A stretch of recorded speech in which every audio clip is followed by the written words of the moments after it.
Hi everybody, Miscellaneous here and welcome back to my channel. This is where I take you to see offbeat, interesting and quirky hidden gems of tourist attractions. In this video I'm going to be showing you Caister Roman Fort, which is in Great Yarmouth, Norfolk, England. Now, I have rather disparagingly referred to this attraction before as bas-relief, as the Roman ruins aren't very high, they're 18 inches at best, but they show you a bit of history. They date from AD 200 and they were excavated between 1951 and 1955. Come and take a walk in my shoes and I'll show you a hypercourse, the site of an original chimney, and I'll tell you a little bit about what we know of how the people lived then. Do give me a like, click on the notifications bell and don't forget to subscribe to my channel. I will see you in the video. You can visit at any reasonable time during daylight hours and it's free. You enter from Norwich Road via the South Gate and the area is surrounded by houses as the original area is largely silted over. There would have been a perimeter wall and what we can see is only about 1/8 of the fort. There was a cobbled alley running along the south side of the fort and this big chunk in front of us is part of the wall, which was the other side of it.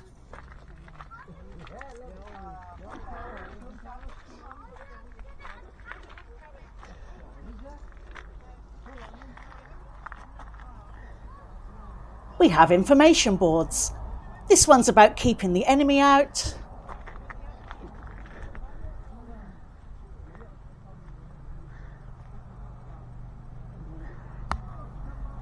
And over here we have Life at the Fort, Roman style.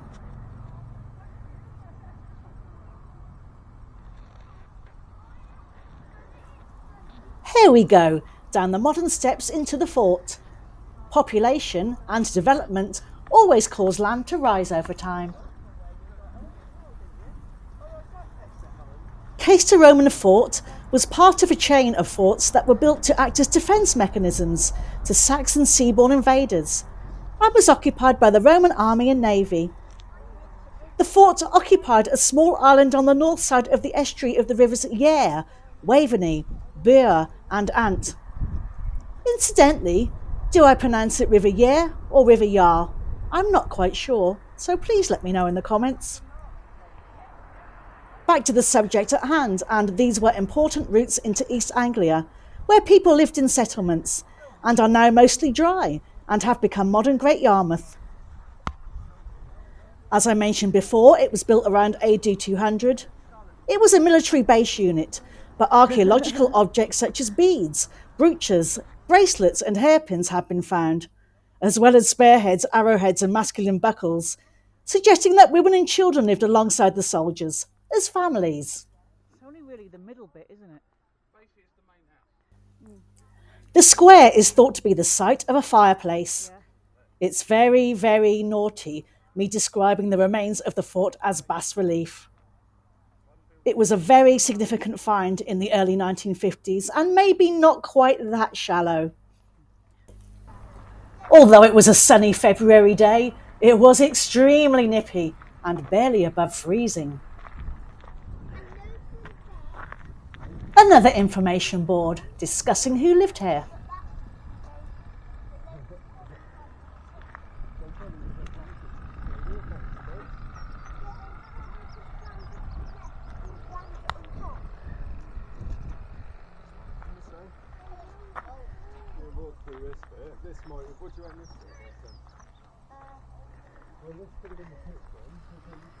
I'm now walking between the foundations of the hypercourse, which was an underfloor heating system. Who can deny that the Romans were very clued up when it came to construction?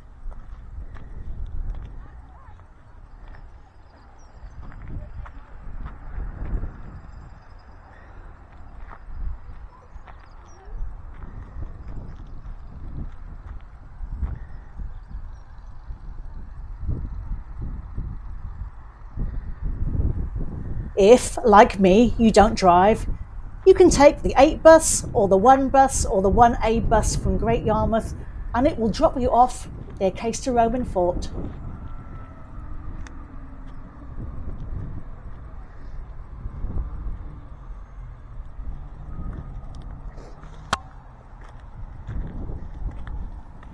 This place will not take up more than half an hour of your time, but you can combine it with other Caister attractions, which I'll show you after I've left the fort.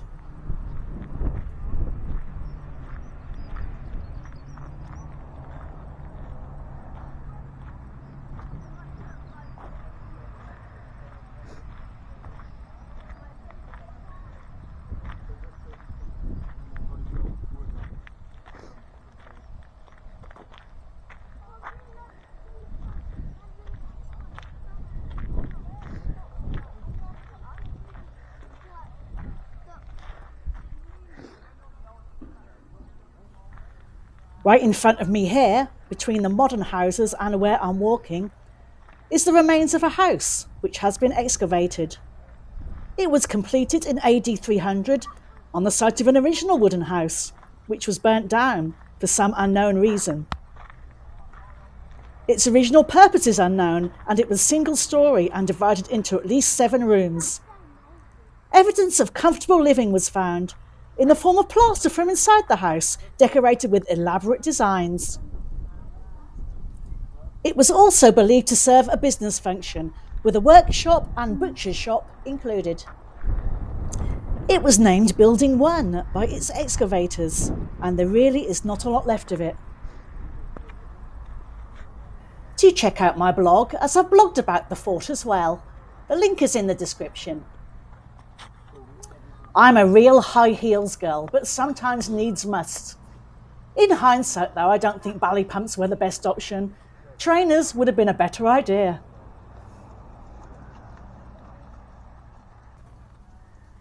Caister was a larger than usual fort, so when it was built it would have included headquarters, barracks, stables, workshops, stores and granaries. The interior would have been divided into a grid of streets. I just had to pop back and take a look at the magnificent and forward-thinking construction that is the hypercaust. I had to be careful when I was first on the ruins. There were a couple of kids around and I didn't want to get them in my video. A final look along the south side of the fort. Then I'm going to take you to Caister Cemetery, as I've something important to show you there.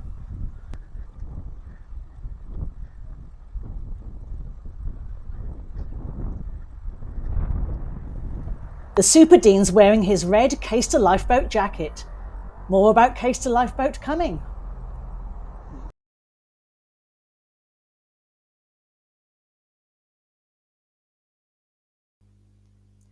On the way to Caister Lifeboat, we walked through Caister Cemetery, where the 9 men killed during a rescue mission known as the Beauchamp disaster of 1901 are buried. This memorial proudly stands resplendent as a dedication to the brave victims. Their individual plaques are displayed in accordance with their positions in the doomed craft. The loss of the lifeboat men left 8 widows and 33 children without fathers.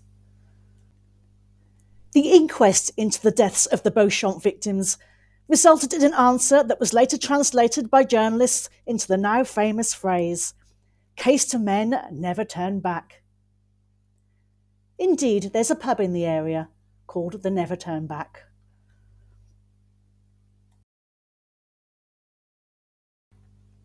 Here we are walking towards Caister Lifeboat.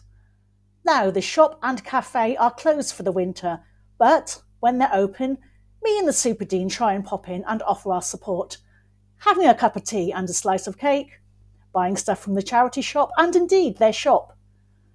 The Super Dean has bought a t-shirt from here before, and his lovely red jacket came from here as well. Caister Lifeboat rely on donations. They also rely on bequests and capital gained through fundraising and investments. They've run as a voluntary organisation since 1969. That was when the reorganisation of RNLI stations around the coast meant the decommissioning of Caister. They were left aghast at that. The first records of the Caister Beach Company date back to 1791, although their main mission then was salvage. The cafes had a bit of a refurb. This little sun deck wasn't here before. When the sheds are open, you can see both modern and vintage lifeboats. Comedian Jim Davidson is a big supporter of Caister Lifeboat, as was the late local turkey farmer, Bernard Matthews. Royalty, such as Prince Philip and Princesses Anne and Alexandra, have visited Caister Lifeboat before, as have King Charles and Queen Camilla. Well, if it's good enough for them, then it's good enough for us. Do come along and offer your support. They are independent after all. When they are open, it's worth an hour or two of your time. Looking over the sea, and you can see the wind turbines over the water. It was very windy standing here, as you can hear.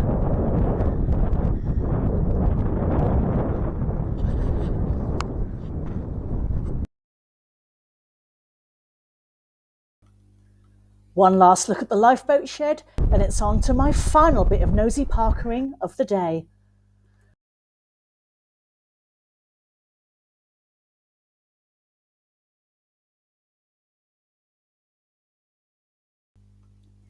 Now, the two stone lions at the end of Beach Road in Caister fascinate me, from the perspective of why are they here? Do they have names? Shall I be unimaginative and christen them Lenny and Leo? Research reveals that they guard a gap in the concrete sea wall, built as a defence to tidal erosion in 1950. There is some dispute as to whether Great Yarmouth is gaining land from the sea or the opposite. I'm not quite sure what the Super Dean was doing. I think he was trying to touch one of the lines in his lovely Caister Lifeboat red jacket. Then you can see him shooing me away. Once the essential wall was complete, the engineer to the Sea Defence Committee, Mr. S.W. Mobbs, presented the two lions to adorn the entrance to the gap at Beach Road. Lions are featured in Great Yarmouth's coat of arms. Here I am walking backwards for Christmas, trying to get both lions into the frame. Now do keep your eyes peeled, as I'm going to be uploading some more Great Yarmouth vlogs. I went to the Venetian waterways, and I also saw a lot of historic Great Yarmouth. They will be with you very soon if they're not up already. Thank you for watching, and I hope you enjoyed the video. Remember to give me a like, remember to subscribe to my channel, leave me a comment telling me what you thought, and click on the notifications bell. Come and see me soon on another miscellaneous adventure. Until then, ta-ta for now.